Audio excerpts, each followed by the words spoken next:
Yo, what's up, guys? This is D Brown with Trackheads. I'd like to welcome to another episode of Trackheads. So today we have just finished the first round of the men's Olympic prelims for the Olympic Games over there in Paris, and we saw Noah Lyles, we saw Oblique Seville, we saw Keishane finally run, we saw Fred Curley, we saw who else did we see? We saw Kenny Benerick, we saw everybody. We saw everybody won. We see how they look. We see the rhythm that they have.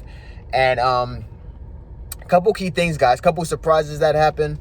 Noah Lyles got second in his heat. It's just a lot of crazy stuff. So we're gonna start at the top, okay? Noah Lyles was in the third heat. Very interesting. I watched this race a couple times, and I don't know what's going on with him. I have him as my pick as getting first place. I have him, Keishane, and then I have Kenny Benerick. Couple dark horses in there like Lucile Tabogo.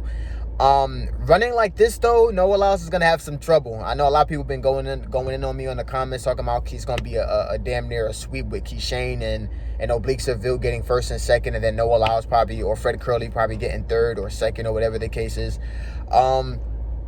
Running like he did in that first round, I definitely, I'm starting to get a little nervous because he had a very good reaction in his first 10, but his transition was boo, boo, boo, boo, boo, boo, boo.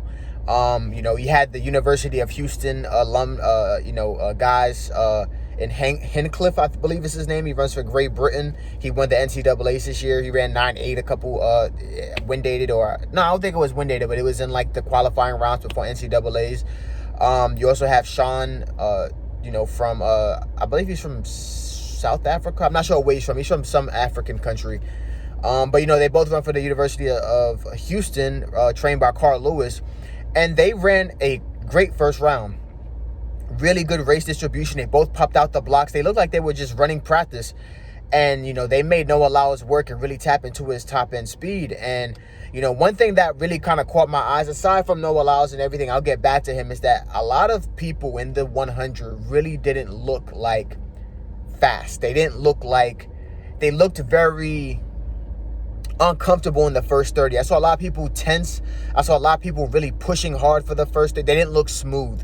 One thing I can't say about Noah Lyles' first 10, he looked very smooth. He just didn't continue applying that force through the 30 to transition into top-end speed. He was forced to do a whole lot of work and force his top-end speed to catch only one of them. And to be honest, Hincliffe, he was gone. He wasn't going to get caught. It wasn't even close. And there's one thing that Noah Lyles says that I didn't really necessarily agree with, that I didn't think was very smart. He said he took his competitors lightly. I'm not sure if he understands that, sure, guy, you're in 9.8 shape, but you can't just, jog these rounds. And he's not a front-run kind of person. He's not the kind of guy that's going to front-run the first 60 and kind of back off because he's not necessarily the best accelerator, even with him running 9.8 this year and possibly even 9.7 shape. But he's a complete race guy. So he has to make sure he transitions properly. He has to make sure that he can't Usain Bolt these rounds where it's just like you kind of push out a couple steps and then, hopefully you make it. No, sir. You got to make sure you can completely set up that whole run to the 60. But like I said, a lot of people looked very scrunched up. I saw Keishane run. That boy is big. That boy is big as hell. He's powerful. He just looks like he don't even belong in track. He looks like a freaking football player. I mean, it's not even like the size. We see someone like Fred Curley who's still, 6'4", 200 plus pounds, but at least he has a sense of leanness towards him because he used to run the 400. Keishane just looks like he can just bulldoze you down and just destroy you on the damn football field. But he looked very powerful. He looked very, him building up momentum. He kind of reminds me of a more swole, what's that athlete from Liberia that runs for the University of Florida, 200-meter runner. He reminds me of that guy who it takes him a while to build up momentum. So when I watch Keishane in his first 10, 20, 30 meters, I mean, he's really building up momentum to fly from 50 to 80 and maintain that speed, Looking at how the first rounds are going now, it's going to be a tough ticket for, unless I see something different from Noah Lyles, it's going to be very tough to kind of determine if he's going to be able to win this 100, to be honest. I'm honest, I'm honest. I'm not biased. A lot of people thinking I'm biased. I'm not biased. I'm looking at the current situation with my eyes of what's going on, and it's just a prediction. I had Noah Lyles, then I had Keishane, then I had Kenny Benerick.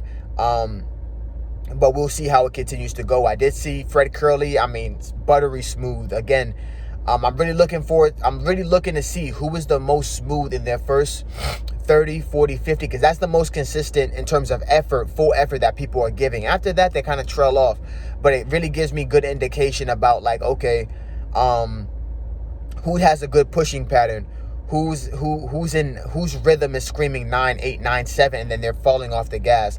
Keishane, he looks like he's screaming 9-7. He's in 9-7 shape right now, or faster, and he's just letting off the gas, and he's building up so much momentum to 60. It just looks like he's trying his hardest not to go too fast. I can see why he's probably getting injured, though, because he's a big dude. He's a big dude that a lot of power is going through that body, and he's turning over so fast. It's almost like his body is just, it can't handle all that turnover. And I mean, he just looks very powerful. If you remember back in the day in like 2012, there was a big dude like 6'5", Ryan Bailey, a little light skinned, not little, he's a big light skinned dude. He kind of reminds me of that, but just more dynamic. Because Bailey was like a 9'8" guy as well in 2012 Olympics in the 100. I watched Kenny, buttery smooth. Freddie Curley, buttery smooth.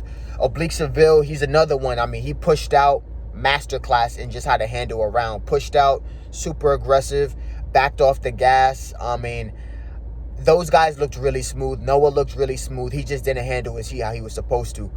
I'm really looking forward to see how people handle the semifinals.